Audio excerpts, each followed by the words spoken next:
Le radis de la méduse. Chapitre 33. La guerre. Il y avait de l'électricité dans l'air. Le ciel bas grondait. Un vent anormalement tiède charriait une odeur de caramel. Jack le maïs se sentait tout desséché. Il était las de tricoter des épis derrière Sandy qui avait disparu. Comme il arrivait enfin à la passerelle, une violente déflagration lui hérissa la barbe. Mamouté par les poireaux, l'assemblage de planches vola en éclats sous les hurrahs des artificiers. La joie des saboteurs fut cependant de courte durée. Les salsifis poussèrent derrière eux et se mirent à les matraquer. En un instant, ce fut un horrible tige-à-tige. « Tu veux traverser, fiston ?» demanda une voix de Rodomont. Jack se retourna et se retrouva devant un énorme poivron rouge. « Comment t'appelles-tu, barbu ?» reprit celui-ci. « Jack. »« Jack ? Le maïs de ces agrumes ?»« oui. »« Ah, je suis très honoré. Tu as sauvé ma bergamote alors qu'elle se faisait agresser il y a 2 saisons. Sans toi, je ne sais pas où ce moucheron se serait arrêté. J'admire beaucoup ce que tu fais. »« Merci, grand poivron. »« Laisse tomber les grands poivrons, veux-tu ? Pour toi, je suis Philippine. C'est moi qui commande la botte des poireaux. Viens, on va aller voir ce qu'ils fabriquent. » Le poivron se laissa tomber sur le dos d'une foulque qui patientait sur l'eau contre la rive. « Descends, ordonna Philippine. N'aie pas peur, elle est apprivoisée. » Jack s'exécuta à contre-cœur. À peine était-il installé que l'animal battit frénétiquement des ailes pour prendre son envol. Mais tout ce qu'il arriva à faire, ce fut labourer la surface de l'eau à grand renfort d'éclaboussures. Il s'écrasa sur l'autre rive avant d'avoir pu décoller. Jack et Philippine furent projetés au milieu de la mêlée qui faisait rage. « Qu'est-ce qui se passe ?» hurla Philippine à un poireau plié en deux. « Qu'est-ce qui se passe, poireau ?»« C'est un salsifis fricassé, mon poivron. Il est tombé dans le feu qu'il allumait lui-même avec ce tesson. »« Et qu'est-ce qu'il raconte ?»« Il dit qu'il veut du crottin de cheval. Je lui ai dit qu'il en aurait quand il aurait pourri. »« C'est quoi ces conneries, espèce de malabar usagé ? Donne-lui un peu de crottin de cheval. Un légume qui...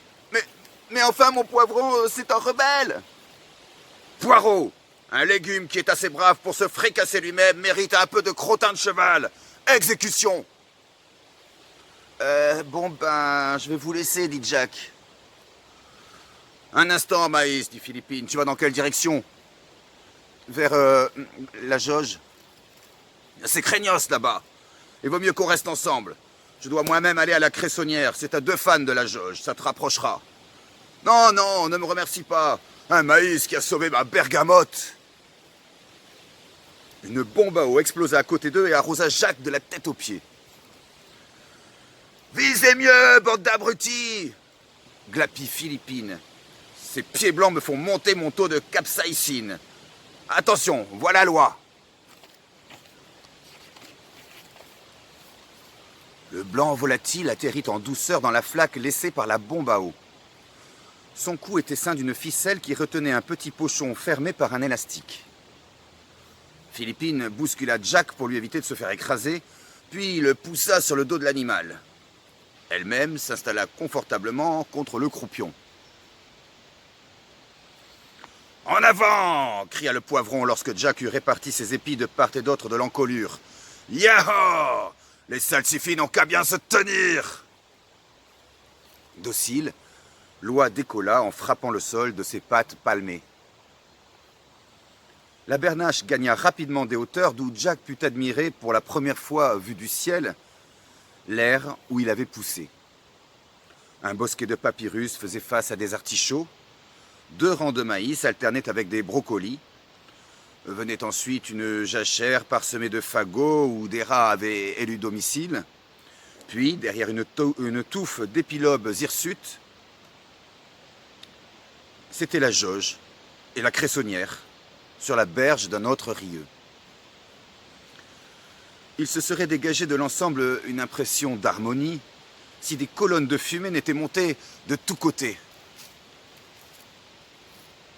Partout, des brasiers étaient allumés. Ici, de grandes flammes dévoraient ses frères. Là, les épilobes suffoquaient dans la fumée. Les artichauts avaient chaud au cœur.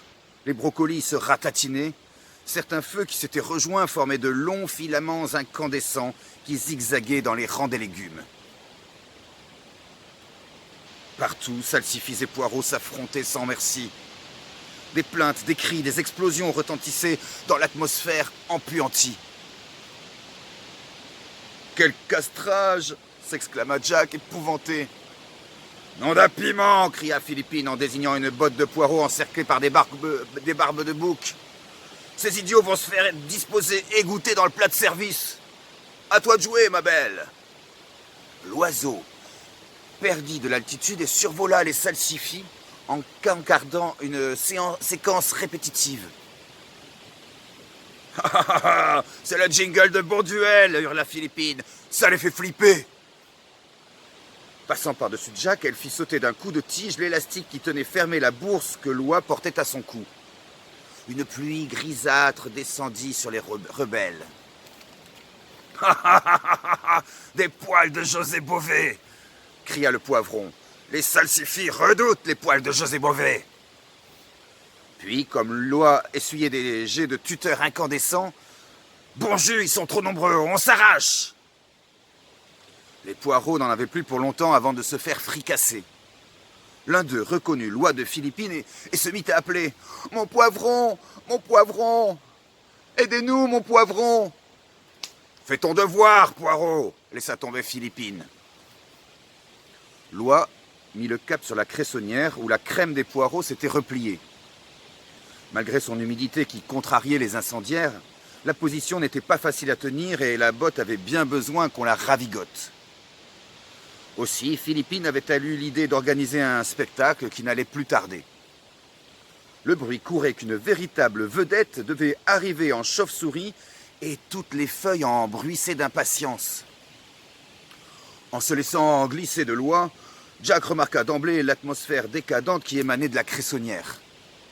Les poireaux, gorgés d'engrais de 4e catégorie saisis sur les salsifis, oscillaient, empêtrés dans le cresson. Leur attitude nihiliste frappait dès le premier abord.